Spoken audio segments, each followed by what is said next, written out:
Hello and welcome to the Fourth Down Fiasco. My name is Tanner Vinski. I'm going to be your only host today because I'm going to do a solo podcast.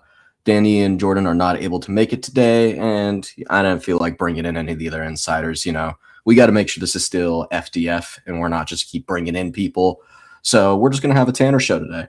Not a ton to go over today. We might be a little bit of a shorter episode. I have a little bit of ELF news, nothing crazy. And then we're mostly going to talk about the NFL playoffs, getting into the predictions, at least my predictions, what I think is going to happen, and just kind of hype for NFL playoffs while we wait for more ELF news, hopefully soon. They told us January. We haven't seen anything. So, as always, use our sign up link, signupexpert/fiasco to make a $5 bet, do all that business, and then follow all of our socials. I will shout them out again at the end, but that's going to be Fourth Down _pod at Twitter, and then Fourth Down Fiasco everywhere else, which is TikTok, Instagram, and YouTube. So let's get into it. For the ELF news, the big thing that I was seeing over the last few weeks is that Helvetic has actually completed all of their A import signings, and they have not completed, or when they were completing their A import signings, they decided that they are not going to have an American QB, which seems a little on the little par for the course for some of the mishaps with Helvetic. I don't know who they're going to bring in as QB. That hasn't been officially announced. I don't know if this means that maybe one of their A imports they're going to decide to not go with and bring in someone else. But it's a ballsy move by Helvetic to say we're going to go into 4 A imports. None of them are going to be QB, and we're either rocking with a Swiss QB or we're going to bring in a different Euro QB. From the little bit of, previous non-A import QB play that we've seen from some of the other teams, it's not usually gone well. In fact, it's usually gone relatively poorly. So I don't imagine this is going to go super well for Helvetic, and I don't think it's going to give a lot of confidence for other E imports to sign with Helvetic as opposed to maybe Alpine. I'm not really sure what's going on there. Again, the Helvetic situation is still kind of weird. They haven't necessarily been approved to the ELF yet. They still have to go through the ELF process, as the Alpine Rams have joined the ALFE. ALFE. Yeah, there we go. I mean, the 4 letters. Matt President had a good point. It's tough. It's tough doing the 4 letters when most leagues are 3 letters. But with the ALFE or AFLE, we will see if they would want 2 Swiss teams. I don't think they would. So it most likely means Helvetic's trying to get into the ELF. And with the ELF new approval process, who knows if Helvetic's going to take them. And if that's the case, then all these A import signings don't really mean much. So that's really it for Helvetic's side. I am very curious to see what's going to happen there. In terms of some other signings, I don't think we've talked about it on the pod. Because I don't believe President and I went over it last time we were together, and that was 2 weeks ago, and then we didn't have a pod last week. But the Panthers have signed quarterback Jamison Wang, which is going to be really interesting to see. Wang was one of the best QBs last year. He came in relatively late, but what he was doing was phenomenal, and he was definitely playing as, I would say, a top at least 6, like a top 6 QB in the league last year. You can even make an argument higher than that. So I think that's a great upgrade for Wrocław.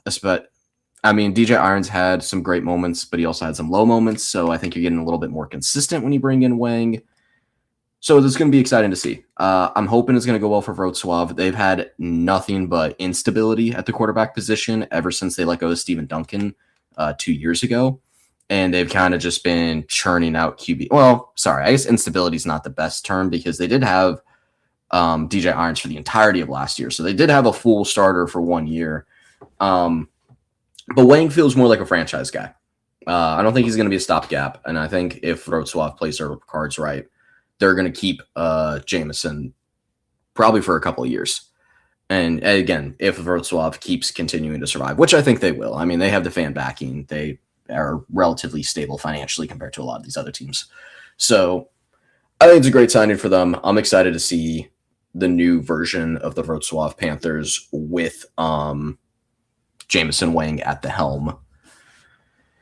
And then a little bit of drama. Also, I guess we'll do the drama first, and I'm going to go over AFLE, a little bit of changing, is that one of the, what's it called?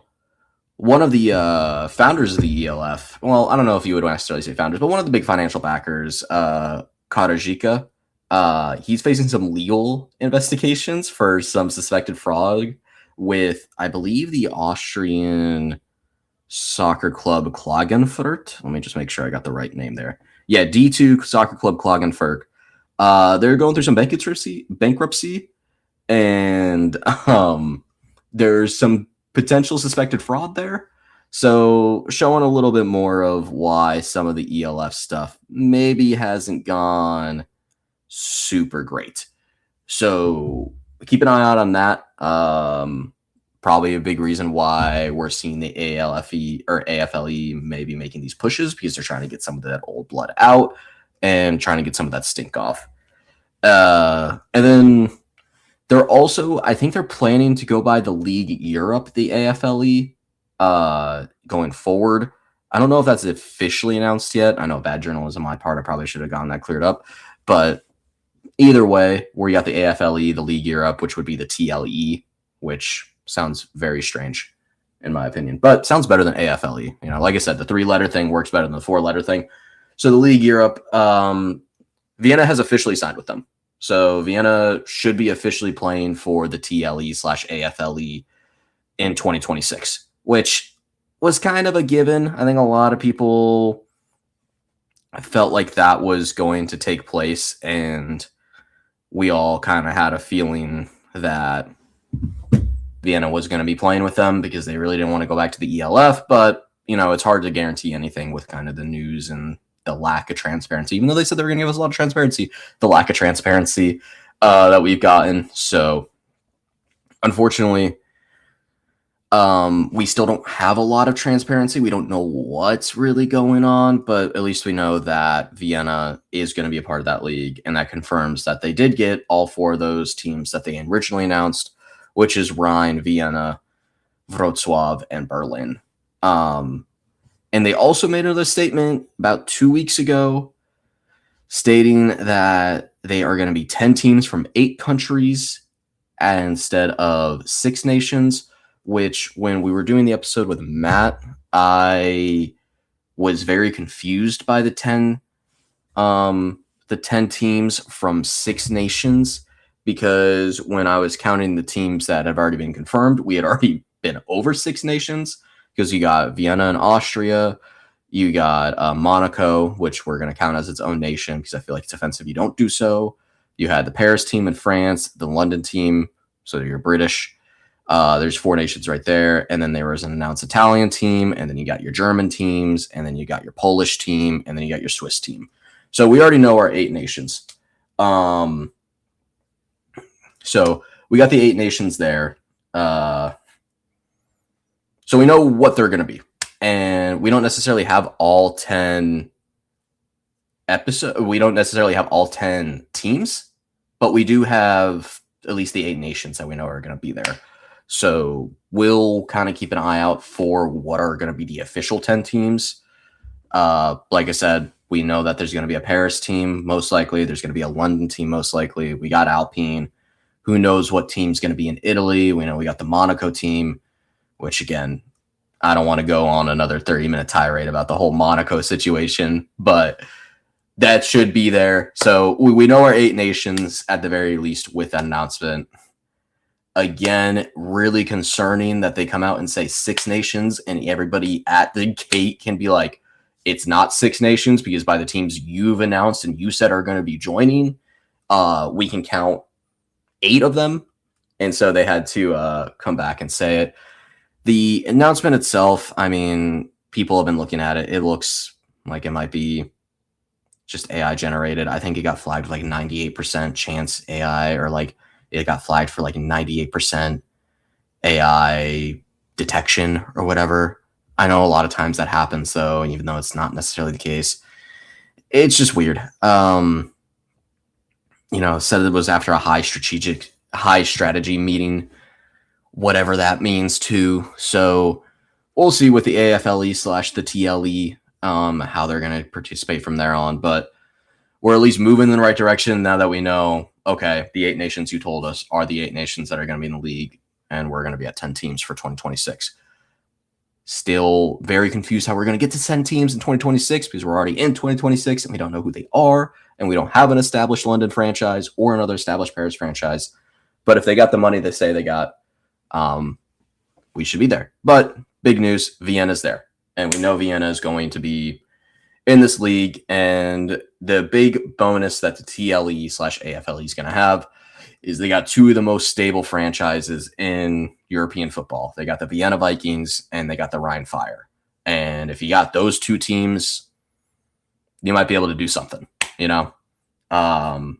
I worry about some of the other teams that might be jumping in. There might be some issues, but you're at least going to have 2 solid teams. And if you want to use that as your foundational building block, boom, there is your foundational building block going forward, which is great. And outside of that, we don't really have any more ELF news or ELF/AFLE news/European news, unfortunately. They said that January 1st, we were going to get a big bombshell of news. We were going to get a ton of things. Didn't really get that. We just got a little bit of breadcrumbs to go off of. Maybe some things just got held up with holidays. I'm not pushing the panic button yet. I'm sure by the time we get to end January, we should know a little bit more. But that's it for the ELF news. So if you're just here for that, it was great. Glad to have you here. We're going to talk about some NFL ball for a little bit. I wish I could do a whole 40-minute episode on ELF stuff, but like I said, we're grasping at straws right now. We don't have a whole lot to go on. So with the NFL, we now have our playoff settings locked. We now know who our teams are going to be in the NFL, or we know which teams are going to be at the playoff dance. And it is an exciting playoff dance because since, I don't know the exact number of years it's been since all of these specific teams have been gone, but the fact that we got no Baltimore with Lamar Jackson, since he's been drafted, is insane. We have no Joe Burrow with the Bengals. We have no Patrick Mahomes with the Chiefs. We have some big name quarterbacks just not even in the playoffs this year, which is insane. The only really big, consistent, kind of pedigree team that we have in the NFL that's been a pedigree team for the last few years are the Buffalo Bills. And even then, they didn't even manage to win their division. My hair is going crazy. I don't know why it's not cooperating with me. Got to get a haircut. Just beyond the point. Regardless, Buffalo Bills don't even get their own home playoff team or a home playoff game. They would need, I think they're the 6th seed. So what, they would need to hope that somehow them and the Chargers make it to the AFC Championship game for them to get a home playoff game. That's not going to happen. And they get a really tough first matchup. So let's start with them. The 6-seeded Bills are going to travel to the 3-seeded Jacksonville Jaguars, which I think if you're the Bills, this was the worst matchup you could have pulled in your first out of your potential wildcard matchups. I think they would have much rather played Pittsburgh in the 4 seed. They went to Pittsburgh already this year, dominated them, had no issues. And I think if they were to play again, I would see a very similar situation. And this is me as a Steelers fan saying this. I think if the Bills came back to Heinz, Acrisure, whatever you want to call it, James Cook would run for 200 yards again. I mean, that's just the reality of the situation. Our run defense has gotten better. We have been able to make adjustments, but even then, Derrick Henry still ran for 100-something yards on us in Week 18. So I think if you were to bring in Buffalo and that potent rushing offense, they would have just ran the ball down our throat. And I think the Steelers really struggle against a truly elite QB. And even though Josh Allen has had his problem, he doesn't have the targets he doesn't have the weapons that are necessary for a real big playoff push, I think Buffalo would have liked to play Pittsburgh again, and I think it would have gone well for them. And I think Buffalo would have liked another chance to go against the Patriots too, because that's your division opponent. And yeah, you're playing in Foxborough. You're not getting it out of home in Buffalo. But I think Buffalo's going to play the Patriots tough, and they know how to play them. They're in the same division. And I think they would have liked both of those matchups. I think they'd have been happy about it. But going to Jacksonville, this is the nightmare scenario for Buffalo. This is the team that, if I were to pick any team in the AFC that, can match the quarterback efficiency of Buffalo, it's the Jaguars. I mean, it's crazy to say about Trevor Lawrence, but Trevor Lawrence has been playing as a top 3 quarterback in football these last few weeks. I mean, he's constantly throwing up 3, 4, 5 touchdown games. The receiving targets have been great for him recently. I mean, that trade for Jacoby Myers has just electrified this offense. And they have a great running game. The Bills have a terrible pass defense. And so you have to go against the best passing offense in the AFC playoff picture. I mean, Jacksonville has a much better passing game than I think the Patriots do, than I think even the Bills do, than I think the Chargers do. This is a tough matchup for the Bills. This sucks for them. And I think when you look at this matchup, I mean, where did the Bills really even win? I think the Jaguars have a great rushing defense too. I think they can stop the run. And Buffalo's been one-dimensional. And I think if you can stop the run, you can beat Buffalo. And if that's the case, then we're going to see Josh Allen go home in the first round. And Jacksonville's going to get this playoff win. And it's kind of wild to say, but the prince that was promised has finally arrived. It took him a couple of years, but Liam Cohen has unlocked Trevor Lawrence's potential. And I think Trevor Lawrence can go on a deep playoff run with the weapons he has, with the running game that Jacksonville has, with that the defensive scheming they've had. The pass defense has been great. And I think a lot of people would want to take this upset because you got Josh Allen, but I just don't see it. I don't see Buffalo making it past Jacksonville. I think if you flip the home teams, I think there's a much stronger shot at this, but I think Jacksonville also has this sneakily good home field advantage. People don't really think about it too much, but they do. And I'm high on Jacksonville. So for the first matchup that we're previewing, I'm going with Jacksonville over Buffalo. Let's go over their divisional opponent, the one who actually won their division, and that's the New England Patriots. And they're going to be hosting a game in Foxborough for the first time since they've had Tom Brady. And they're going to be playing against the Los Angeles Chargers, who are arguably one of the most beat-up rosters in the NFL. Luckily, they rested a lot of their guys, so hopefully they're going to be a little bit healthier going into this matchup. Again, it's really just going to come down to the O-line. If the O-line can keep Justin Herbert on his feet, I think they got a chance. I am not very high on the Patriots this year because the Patriots have had the easiest schedule since the 90s. And I know that's like an easy thing to pin on, and I bet a lot of Patriots fans hate that, where it's like, oh my God, but we beat everybody in front of us and we got the 2 seed. Like, who cares if our schedule is that easy? I mean, look at the top 10 of the NFL draft. You pretty much played every team on there. And you lost to one of them. You lost to the Raiders early in the year. And I know that wasn't like the exact correct, like that wasn't the exact same team that you have currently. But I worry about that. I worry about just how good is your roster truly when you haven't really been that battle tested. And, people are going to point, well, we beat the Bills. The Bills haven't been that great this year. I don't think that's that impressive of a win. But when you have the 32 ranked strength of schedule, it's tough for me to pick you. And I think a lot of these suspensions, and they're not necessarily suspensions, but I don't think Stephon Diggs or Christian Barmore are going to be playing with the investigations that they got going on. And I think taking Stephon Diggs out of this passing game is a pretty big deal. I mean, there's really not a lot of targets for Drake May to begin with. And I think if you get rid of Stephon Diggs, it's going to be tough. And I know this Chargers team isn't that good. And I know Justin Herbert hasn't had a playoff win in his entire career, but eventually something's got to give. I mean, Justin Herbert's one of the best quarterbacks in football, and even though his O-line is going to be terrible, I think if they can just keep him up and he has time to find his targets, I think they're going to get off to an early lead. And if they can get off to an early lead, the Patriots just aren't a team that I can see come dig themselves out of a hole, because they really haven't had to do that this year. And they've just been in cruise control. So again, as chaotic as it seems too, I don't think the Patriots are gonna make it. Out of the first round, and I know that's crazy. That's a crazy upset to take the 7 over the 2. But that's where it's gonna be. So I don't know. I would love. Again, it's maybe this is just me being a little bit too high on Justin Herbert, being a little bit too low on the strength of schedule from the Patriots. But from what I can see going into this matchup, I like the Chargers, and I'm going to take the Chargers over the Patriots. So first away team, and the teams that I predicted, but I feel pretty confident about it. And then we'll wrap up the AFC here, or at least the first round, the wild card round, with the Monday night game, which is going to be my Pittsburgh Steelers hosting for the first time in, I want to say 2018 was the last time we've hosted a play. Or no, 2020 was the last time we hosted a playoff game.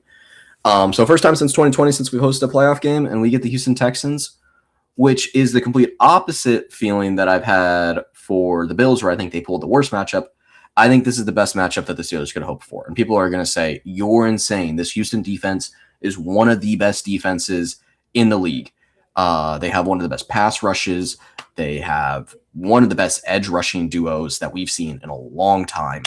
I don't think it is as good as maybe that Colts pass rush when they were in the Peyton Manning years. But it is a very good pass rushing duo there in Houston, and it is terrifying. And we got old man Rodgers, who doesn't have a lot of mobility, and it's easy to say, well, he's just going to die behind that line. He's going to die from this defensive line. And I don't think you're necessarily wrong, but these are the games Pittsburgh likes to play. They like to play these grimy ass, nasty ass football games. I think our defense is good enough to hold CJ Stroud. This has been a very incompetent offense for Houston. CJ Stroud's still very good, but there's not a lot of receiving threats there for him right now. It's Nico Collins or bust, and the running game has struggled tremendously. Woody Marks, has had some pretty bad efficiency in the run game, and he's their best option. And it's really not because Woody Marks, I think, is a bad running back. It's just they're not a good rushing team. And, Pittsburgh has struggled far more against the rush than they had the pass. So if we can force them to be one-dimensional and we can force them to have to throw, James Pierre and JPJ have had great corner seasons. If we can play some good man, keep on Nico Collins, they don't really have a lot of options outside of that. That's going to be tough. It's going to be a tough sell for Houston. And I think if you can hold that mold and you can keep this offense inefficient, you can get some turnovers, I think Pittsburgh can control the game script, and this is the type of game they want to play. And as long as the offense can hold Aaron Rodgers upright, then I think they got a chance to win this. And we like to run the ball. We like our quick passing. I think we can avoid some very disruptive games, or we can avoid a very disruptive pass rush if we can get the ball out. I mean, people hated the strategy against the Browns, but we prevented Myles Garrett from getting a sack, and it's because we were running the ball and we were throwing quick. And I think if we do the same against Houston and we can keep their offense just as ugly as ours, once we can get down the stretch and we can move the ball quickly and we can have Aaron Rodgers go on a 2-minute drill, I think that's all you need to get the win in this one. I don't think it's going to be a pretty game. I don't think it's going to be an easy Steelers win. I think it's going to be very difficult, and it's going to be a really rough matchup for Aaron Rodgers specifically. But I don't know. Maybe it's the Steelers copium in me. Maybe I'm just too hyped about this team because we beat Baltimore. And, anytime we beat Baltimore, my head is in the clouds. It's the happiest moment of my life. And, we show we're resilient. So I don't know. I think we can get the upset here. I know it's crazy to say it's an upset because technically we're the home team, but it does feel like an upset. I feel like Houston is the better team, and I think we can steal one from them. And it's our best chance that I think we've had at a playoff win since 2020. Every matchup since, we've been severe underdogs, and I think even we are underdogs in this game to Vegas. But I think I can see us getting the win here.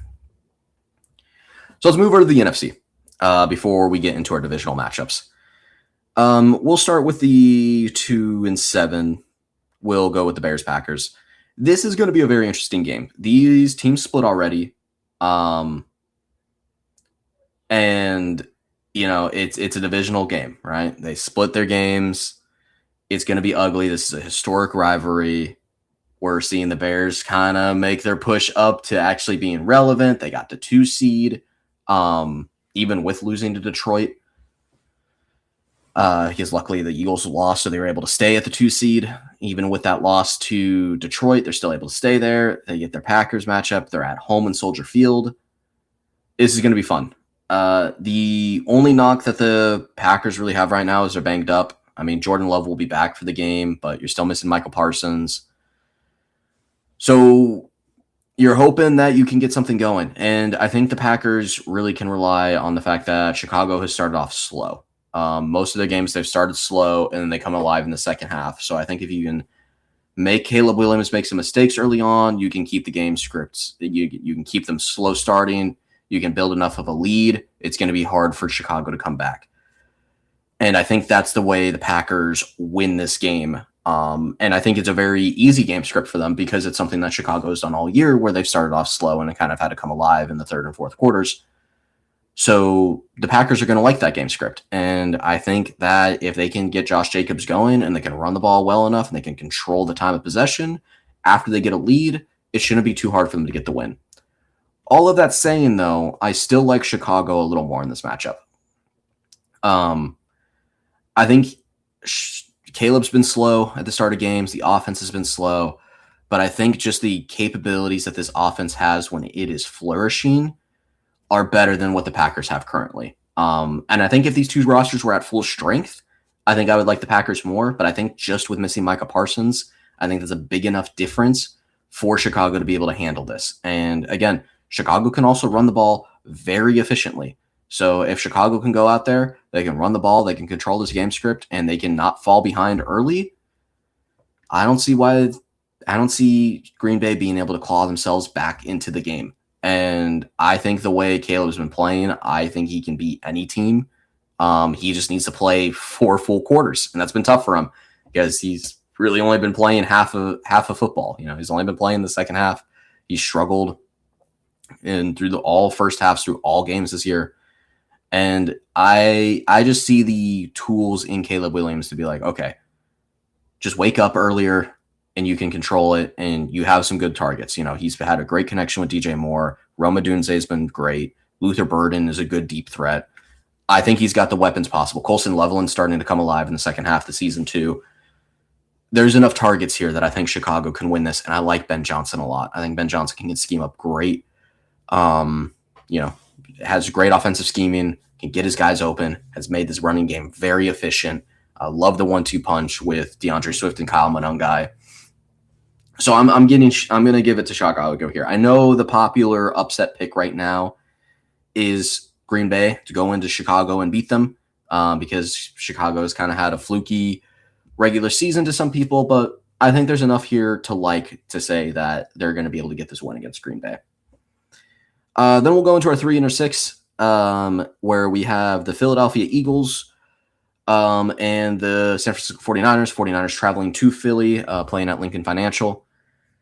I think that this is a matchup that the 49ers actually want because I think the 49ers have played some grimy games as well, and the offense has really been clicking outside of one game against the Seattle Seahawks. And, the Eagles have a great defense as well. But I think that the Seahawks were able to control the game script with how well they were running the ball. Philly's not going to be able to do that. Philly's offense has struggled tremendously. I don't think they're going to be able to run at all on San Francisco. And again, with the passing, it's just not been there. I mean, I think there will still be maybe a deep play or two to A.J. Brown or Devonta Smith. That's really the big potential I see for Philly right now. And I think that's just not going to be enough to beat San Francisco. I think San Francisco is more talented than people have given them credit for. I mean, they've won 12 games this season. If Christian McCaffrey didn't drop the ball while he was catching and get it intercepted by the Seahawks defender, I mean, they could have drove down, got the touchdown there. It would have been 13-10. You just need one more stop. It would have changed the entire momentum of that game. I mean, Seahawks went on a 90-yard drive or whatever right after that play. So I think San Francisco is going to bounce back. I think they believe they have the talent to go on a run. Shanahan can get the most out of any offense he operates. And I'm just not seeing it with Philly. I think if Philly has a great defensive game, they can definitely go on a run, but it's tough to ask this defense to carry that much. And I've been kind of a Philly hater, so I will admit maybe this is just me hating on Philly even more. But the vibes in Philadelphia are rancid right now. And even though they got the 3 seed, it just feels like Philly's revving up for a one-and-done situation. So that leads us into our last game of the wild card. That leads us into the Los Angeles Rams driving to the Carolina Panthers. Panthers finally getting a playoff game since 2015, since Cam Newton. They make it back to the dance in the strangest way possible with a 3-way tie at 8-9, losing to a terrible Bucs team still and sneaking their way in. And you know what everybody's going to say here? Carolina has beaten the Rams. They can do it again. You know, this is where we see, you know, an offensive explosion. We make Matt Stafford have these jitters again. He throws another 2 picks against us. Not going to happen. This is where the difference happens between regular season and postseason. I think this Ram team is battle-tested. I think they know how to go into a postseason setting. They pretty much play away anywhere they go anyways because they have no home fans. So they're not going to be too scared by the Carolina home field. I love that Carolina's here. I love that they're able to make it. I don't think they're explosive enough in an offense to keep going, to really stand up against this Rams defense. I think Devontae Adams is back for this game as well. So I wish I had more thoughts. I really just think Matt Stafford's been the best quarterback in football this year, even with some ugly games against the Rams or against the Falcons and the Panthers. I still think he's the best quarterback in football. I think he's the best quarterback in this playoff field. I think it's going to be enough just to kind of decimate the Panthers. And unfortunately for the Panthers, I don't think this is going to be a very close game. I would love to see the Panthers get an upset here. I mean, it would be phenomenal if the Panthers somehow come away with this win. But I just think the Rams are arguably the most talented team in the entire playoff field. And the Panthers are arguably the least talented team in the playoff field. So it's a mismatch in hell. So give me the LA Rams to get out of the wild card. So that's my predictions for this weekend. But I figured since we're not really going to be talking NFL going forward, because I'm going to manifest that we are going to get more ELF/AFLE/TLE league or TLE news in the coming weeks. So we won't have to talk about NFL content. So I'm going to go through the whole playoff field. So with that leads to our divisional round. So let's start with the AFC again, and then we'll move over to the NFC. We'll start with, in the AFC, I have a 1 versus 7 match. We have the 7 seed upsetting the 2 seed with the Chargers. So that's going to give us a divisional game between the Broncos and Chargers. I have not been very high on the Broncos this year. However, I cannot deny that the Broncos are the best defense in the league, and the Chargers have a banged up O-line, and the Chargers have struggled against the Broncos this year in the regular season. So as much as I am a Justin Herbert glazer, and as much as I believe the Chargers can beat the Patriots, I think going to beat the 2 seed and then traveling to beat the 1 seed is a massive ask. And I think with how banged up this Chargers offensive line is, I think the Broncos D-line is going to feast. Broncos are coming off some rest. Again, I know the offense hasn't been phenomenal. Bo Nix hasn't really had any great games. He's had some great moments, but he's never had a great game. He hasn't been an efficient quarterback. He doesn't really have what it takes to really extend this offense and get its full potential.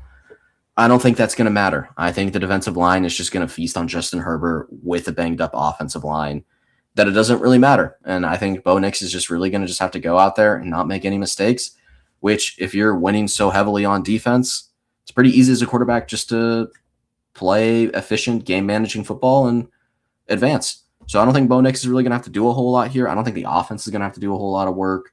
I think this is the matchup the Broncos really want to see coming into the divisional round. I don't think they want to see some of these more potent offenses go against them that actually have a chance to outplay their defense. But I think when you see the Chargers come into town and you realize that this offensive line is one of the worst in football and it's as banged up as possible, that's a great matchup for Denver. So I have Denver advancing to the AFC Championship game, which would also be for the first time since 2015. So that's what I'm seeing there.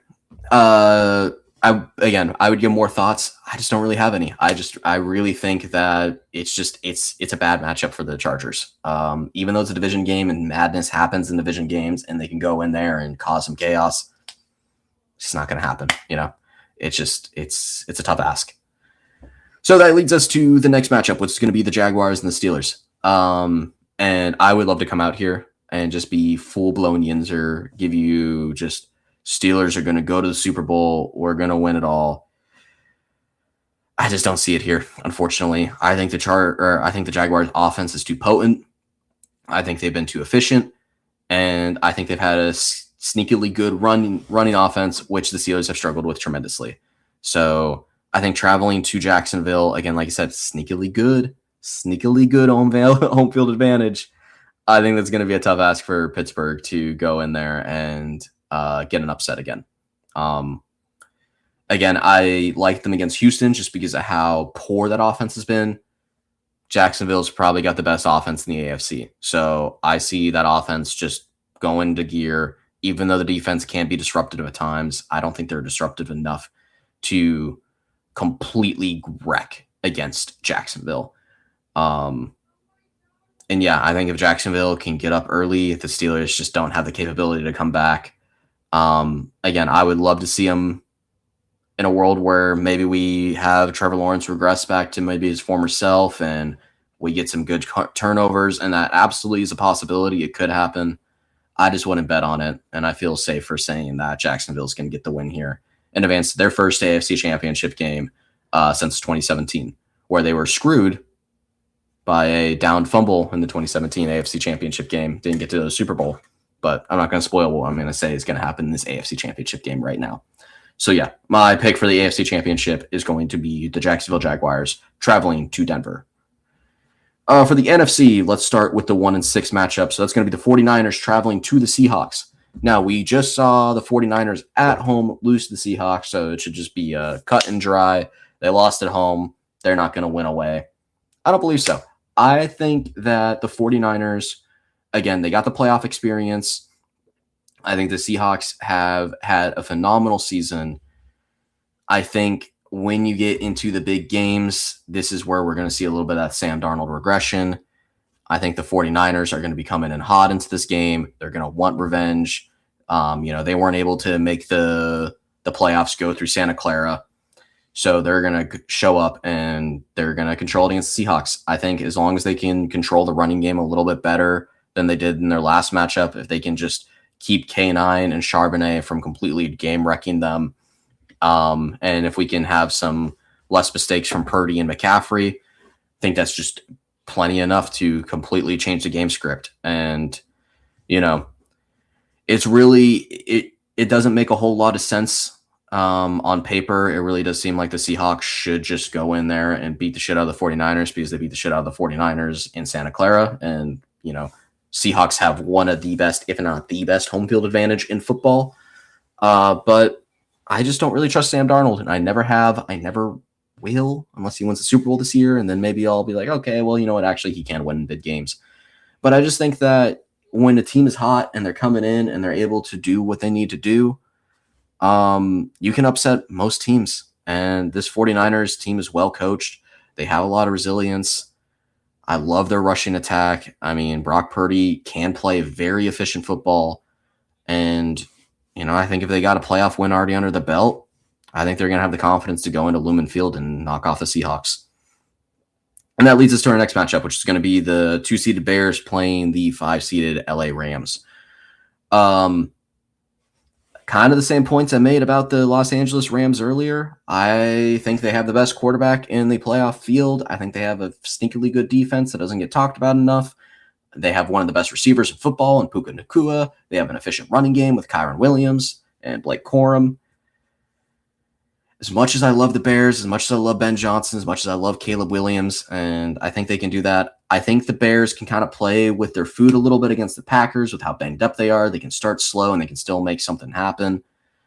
I don't think you're going to be able to start slow against the Rams and not regret it. So I predict that this offense is going to be off to a slow start.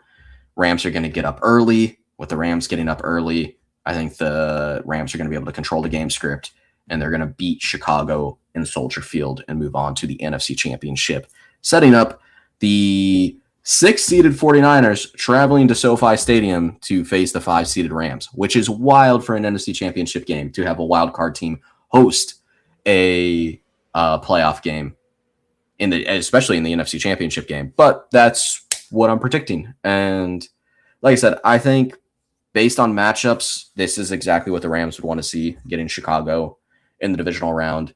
I think it's a relatively easy path for them, actually. I mean, you get to play the Carolina Panthers. You get to play Chicago, who's been a little fluky. Sets up for a very easy NFC Championship berth. And again, I know some people have been a lot lower on the Rams. They've been blowing some games. I'm still high on the Rams. I still think the Rams have that Super Bowl potential. And I think when you give them a playoff path like I've given them so far, it makes it pretty easy for them to get to the NFC Championship game. So that gets us to our championship games. So let's start with the AFC. So that's going to be the 3-seeded Jaguars traveling to Denver to play the 1-seeded Denver Broncos. Again, Mile High Stadium, one of the best home field advantages in football, similar to Lumen Field. However, I think this is going to be psychotic to say. I don't think anybody would have ever predicted it in the preseason. But I believe the Jacksonville Jaguars are going to go to the Super Bowl from the AFC. I think they are going to represent the AFC. I think that offense is potent enough to overcome how potent that Denver defense is. I think they're going to go in there and they're going to control the game script. They're going to make some good plays early. They're not going to let the defensive line of the Denver Broncos completely disrupt the game. I think Trevor Lawrence has been playing efficient football. I think he's been playing smart football. And I think if you get a lead against the Denver Broncos, Bo Nix is not going to be able to drag you back into it. I know he's had some clutch moments. I know he's had some comeback wins, especially against the Giants. But again, that's the Giants with Brian Daboll, who had zero clock management skills. So it's a much different situation when you're going to Liam Cohen, who I think is a phenomenal head coach. And I think he's one of the best first-year head coaches we've ever seen. And I'm hoping is going to be a Coach of the Year winner. I'm so high on Liam Cohen. I think he's genuinely the future for the Jacksonville Jaguars. I think he's going to lead the Jaguars to the promised land, which is going to be the Super Bowl this year. And like I said, if Jaguars get ahead early, Bo Nix is going to be prone to start making some mistakes. The offense is going to sputter. And I think the Jaguars are a team that can just hang up 50 on your head. I don't think they're going to do it against that potent Denver defense. But, if they hang 28 on them, that's good enough. And I think that's going to be scary for Denver because they wouldn't have seen that in their first matchup against the Chargers, and they're going against this, and they can't really get pressure on Trevor Lawrence, and Trevor Lawrence is piecing them apart. That's a bad game script for Denver. That is the complete opposite of what they want to see going into this game. And it's psychotic to say, but Jacksonville Jaguars are going to be my AFC representative for the Super Bowl. And that leads us to the NFC game, which we are going to have an NFC West matchup in the conference championship game, but it's not going to include the Seattle Seahawks, which is probably wild to say as well. And this might be where I'm losing a lot of people, where it's like, really, you're not even going to have a 1 seed and make the Super Bowl. You're having a 1 seed not even make it to the conference championship game. Yet the Jaguars go to the Super Bowl. What the fuck are you talking about? Vibes, man. I don't know. I'm feeling it. I'm feeling the Liam Cohen just best rookie head coach path that you'll ever see, best rookie season from a head coach ever, making it to the Super Bowl.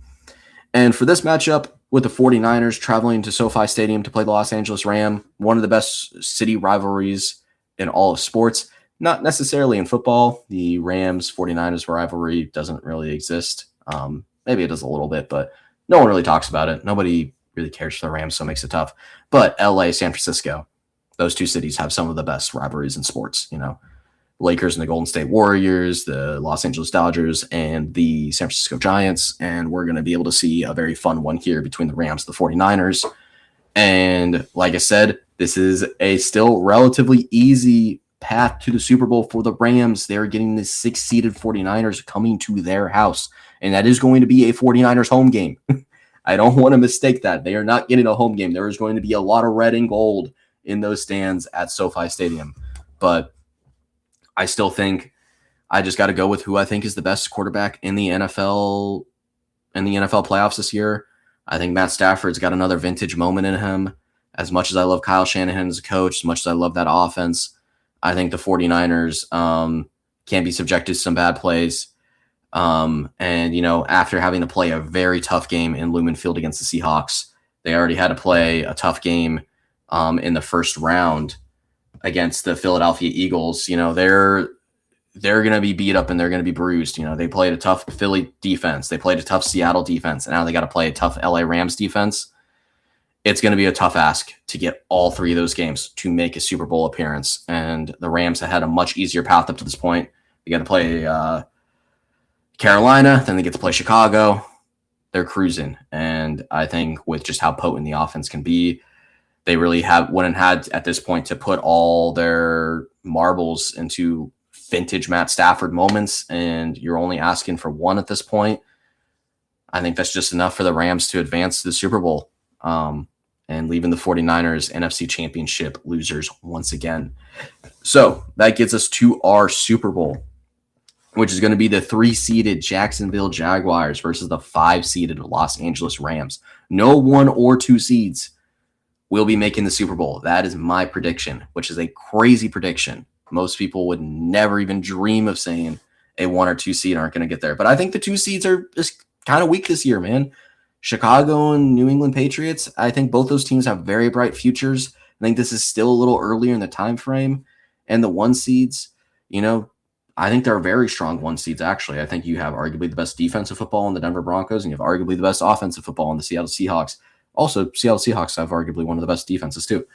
You have very strong 1 seeds, but I think, there's teams that can just upset them. And I think, unfortunately, through the playoffs, they drew teams that are going to be equipped to beat them.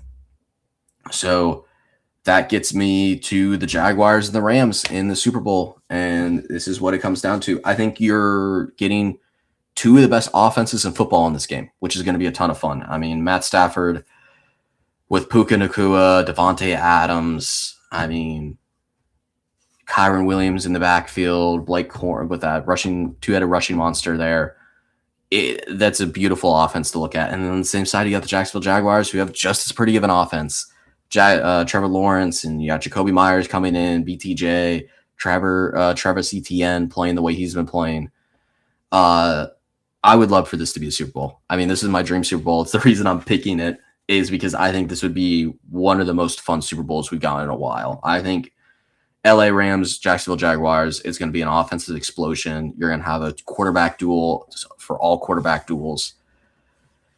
And as much as I would love to say Liam Cohen is going to be, I don't know if it's actually, I should have looked this up, if any rookie head coach has ever won the Super Bowl in his first year. I doubt it. And I would love to say that the Jacksonville Jaguars are going to be the first to break that. They're going to win their Super Bowl after their first Super Bowl appearance with a rookie head coach. Unfortunately, I think it's going to be the Los Angeles Rams. I think Matt Stafford's going to retire after the season, winning an MVP, winning a Super Bowl, winning a Super Bowl MVP, cementing himself as a Hall of Fame quarterback. I just like the Rams offense a little bit better. I like the Rams defense just a little bit better. And I like Sean McVay just a little bit better than I like Liam Cohen. As much as I like Liam Cohen, Sean McVay to me is still one of the best head coaches in football. And I think this is the time for the Rams to make a run. They're walking into a weak playoff field. This is going to be their toughest game of the playoff stretch if they go against the Jaguars. I think they just get to benefit from being the best team in the playoff field, the most complete team, and they get to play a Jaguars team that's still just a little too early. And it's not going to be entirely too early. I don't think it's going to be like, oh, we're like 2 years early for the Jaguars. They still come back. I could see the Jaguars making the Super Bowl, making it again the next year. I think the Jaguars are just going to keep getting better. I think Trevor Lawrence is just going to keep getting better. But I think, unfortunately, for their first Super Bowl appearance, I believe it's going to come down to the more experienced team, the more experienced quarterback, and a little bit more of a complete team in the Los Angeles Rams. So that is my full playoff prediction for the NFL. I am predicting a Jaguars and Rams Super Bowl, and I am predicting the Los Angeles Rams to win the Super Bowl. So thank you, everybody, for joining me. I hope that I'm going to get this entire bracket right. I hope everybody's going to look at me and be like, holy shit, Tanner, you're a genius. You know so much ball. I wish I knew as much ball as you did. And, I wish you did too. We got a sign up link below. Make sure to go click that. Make sure to go use our sign up link, because I given you the playoff script. I've told you exactly how it's going to go. Go make so much money. There's not a lot of people picking the Jaguars to make Super Bowl right now. So if you make that bet right now, probably going to be making some good money. A lot of people picking the Rams to win the Super Bowl, though, so not going to make as much money on that one. The Jaguars in the Super Bowl should make some pretty good money. So, yeah, thank you for joining me, as always. You can find us at Fourth Down _pod on Twitter, Fourth Down Fiasco everywhere else, which is our Instagram, our Twitter. Sorry, not our Twitter. I told you where to find us on Twitter, which is Fourth Down _pod. Fourth Down Fiasco is going to be our Instagram, our TikTok, and our YouTube.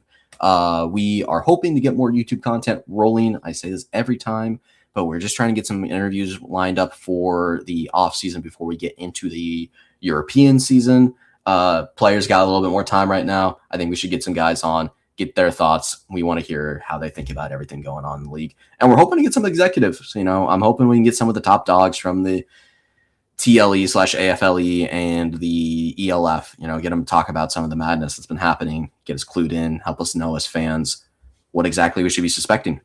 So, again, thank you for joining me. I'm your host, Tanner Vinski. This has been Fourth Down Fiasco. Hugs and kisses. Mwah.